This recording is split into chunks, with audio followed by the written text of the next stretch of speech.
On October 25th, the Indian American Club, in cooperation with the Rutgers Oral History Archives, hosted an oral history presentation titled Forged by History, Memories of New Jersey's Immigrants at the Rossmoor ClubHouse in Monroe Township, New Jersey. The event featured first-person accounts from prominent Indian American residents, including Deepak Khare, Hemant Patel, Prakash Parab, Rajesh Mehta, Shobha Mirchandani, Padma Shri recipient Sudhir Parikh, Suresh, Kumar and Satish Punj. Supported by the Middlesex County Cultural and Arts Trust Fund and the New Jersey Historical Commission, the program celebrated immigrant voices and their lasting contributions to New Jersey's cultural fabric. Take a look. Good morning, everyone. Director Sean Illingworth, President of the Indian American Club, Mr. Divani, and all the Executive Committee members, Board of Trustees of the Indian American Club, and dear friends. Really, I always consider myself very down-to-earth human being, always try to reach everyone. I always believe that always you should respect others, what kind of respect you expect from the others. Always remember people who help you to come up and never forget them.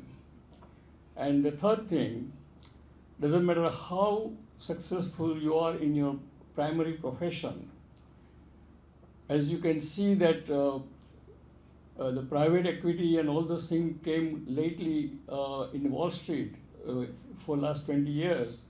But I started acquiring medical practices 45 years ago without any MBA background, without any advice from the accountant or broker. Just one day I thought, when I started the practice of medicine, I got very busy because in my specialty, it's very rare to find a specialist in asthma, allergy, and immunology. And then I got so busy, so I said, now what? It's a dead end. So I said, I wrote 12 cold letters from the our doctors, a specialist directory, and found the doctors who are 65 and above. That time I was in 40s. And I said, let me write to them and say that I would like to enlarge my activity of the medicine in your area if you are interested in selling your practice. And you can still, after selling, keep working with me and we can serve the people. And one by one, I acquired 27 practices in last 50 years. And now 350 doctors, nurses, nurse practitioners, fund supporting staff, they are working for me. And then I always believe that your own personal or family success is not good enough because we all came from a very humble background. And I always felt very kind of under debt from the government of India in a sense that when I become a doctor, I used to pay only 200 rupees per semester to become a doctor. So now it is my turn to give back to motherland. And that's how I enter into activities of US-India relation. And one of my close friend, Mr. Upendra Chikula, Assemblyman, we started one organization called Indo-American Forum for Political Education because we wanted to empower our second generation to be active in the politics. Because unless you be part of the main politics, you cannot protect your community, your self-interest, and your future generations' interest. And therefore, we started that, and through that, we started giving even internship that time into Capitol Hill with our own money. I'm talking about late 80s and 90s, and those, because of that, our second generation got exposed to the government working, and now today, if you look at the Capitol Hill, there are over 300 our Indian American children are at the different staff level, and that makes big difference in the policy of the USA and policy of the USA towards India. And again, the same organization was driving force behind the formation of the India Caucus. As you all know, what is India Caucus is a number of congressmen or group of the congressmen who are pro-India. And because that started in 93 by Frank Pallone and Gary Ackerman with our persuasion and consistent driving force, today all whatever question, resolutions, problem comes between US and India, this Congress friends, those who are with us in the India Caucus, they help us. So that's a great long-lasting service to Mother India. Then of course, as you saw in the video, that I got Padma Shri because of the US-India nuclear deal during the Manmohan time. And that time, you will not believe that most of the Congress and Senates are against us. They didn't want to make India a nuclear power, or India should not get the nuclear know-how. So what happened that we started converting all the congressmen and senators one by one, and made that US-India nuclear deal possible, and that was one of the reasons I got the Padma Shri. Then also I got Pravasi Bharati Samman, because that is also because of the long-lasting US-India relation. Then our Prime Minister, current Prime Minister Narendra Bhai Modi ji has advised me, because even today, a lot of major media in USA or Western countries, they misinterpret our narration from India or policy of the Indian government. And that's why I thought that I had done so many things in US-India relation, but I should also do something for empower the second generation, because our children, they like food and Indian food and Indian culture and Indian festivity, but they are lacking the real emotional connection with the Mother India. So that's the only way to do the connection.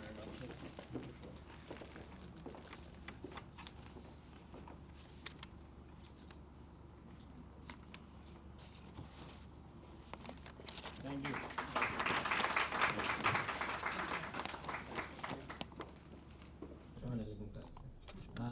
In fact, I did not know how much could be learned from my own life.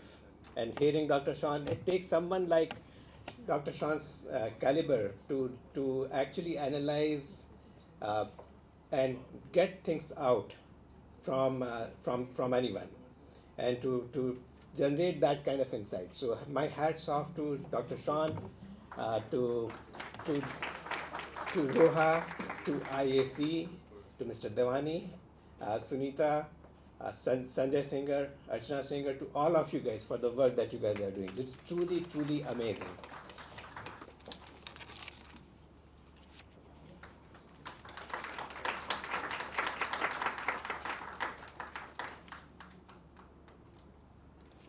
Sean, like the previous speaker said, you had asked a lot of very deep, probing questions that brought out a lot of the history. I also want to thank my friends Govinda and Shatrughanji and the entire organization. Many of my friends are here in the audience. Also want to congratulate the other people who are in this screen.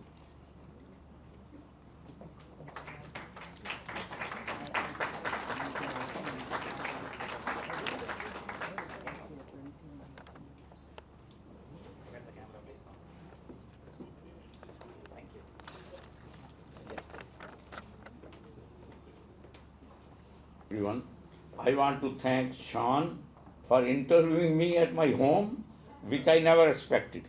Anybody will come and spend that much time with me. and get out of me whatever I never told anybody else. Right? That was great. I want to thank this IAC club and Govind Rajanji for doing this much service for so many years. I know him for a long time. He is doing so good for the people who come from other countries and make this country their home. My only reason to come in this country was my wife, her health. I never wanted to come here. I never thought of coming here. But her brother forced me to bring her here so she could have better life, health life, because she was not healthy in India.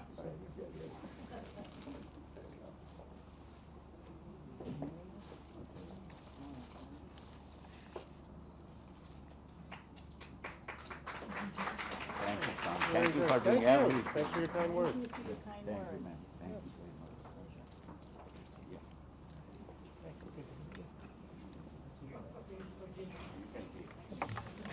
Again, Sean's probing questions have pretty much put my life in a little concise few pages, and my parents from up there must feel very proud. And my husband's right here, and he didn't think the world of what I did. He thinks, or he still thinks, and always thought I should have been an MBA executive. But in the world of 9/11, all the brownie points that I scored with mental health was the only reason I have a green card and a citizenship today. But yes, like Mr. Patel said, and I'm a true Democrat, I think we value this country. It's a melting pot. I have not known anyone in my field and have risen to the top. I've been director and managing director most of my 22 years of my life. Thank you very much. Thank you, Sean Ellingworth. Thank you, Dr. Mr. Dawani. Thank you, everyone involved in these organizations to host and make this event happen. Sunita ji, wonderful job done by you to do the book layout and everything. Thank you to you too. My pleasure to be here today as I involved with the Dawani ji's this organization over last 8 years.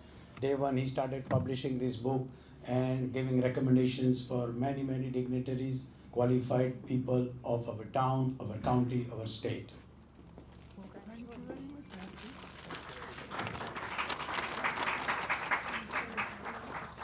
Yeah. He's done it for his family, he's done it for his community, and he's done it for all of us. So I do want to take this opportunity to thank the Oral History Project for highlighting some of the incredible, incredible things that this community has done, that you guys have done, that you guys have accomplished. The morals and the principles that you've instilled in your children that are thriving today. My generation is thriving today thanks to all the hard work that you guys have done. This is absolutely an incredible, incredible journey of all of you. Everyone that someone said their friend showed up from college. I mean, just showing up is a huge, huge thing, right? So thank you to all of you. I'm gonna give it to my mom, but again, my dad is all about principles. He's all about his family. I remember the nights when I was a child and I was sick for almost a month, lying, coughing in bed. He would stay up all night rubbing my back. I was 5 years old. He did that repeatedly, night after night after night. And what that taught me is that you don't give up. You don't give up on people. You don't give up on people that you love, people that you care, your community. You give, give, give. And like someone said, you give and the heaven blesses you. God blesses you and you get it all back through your community, through everything that you guys are doing. So, sorry. Someone else got emotional before me, so. But thank you all. I'm gonna give it to my mom. She's gonna speak a few words. I appreciate my daughter. She has such a good feelings for her parents, and I thank you all for listening to her, and especially Dr. Sean and Dr. Giovanni, who who have invited us over here. Unfortunately, I'm feeling so sorry that my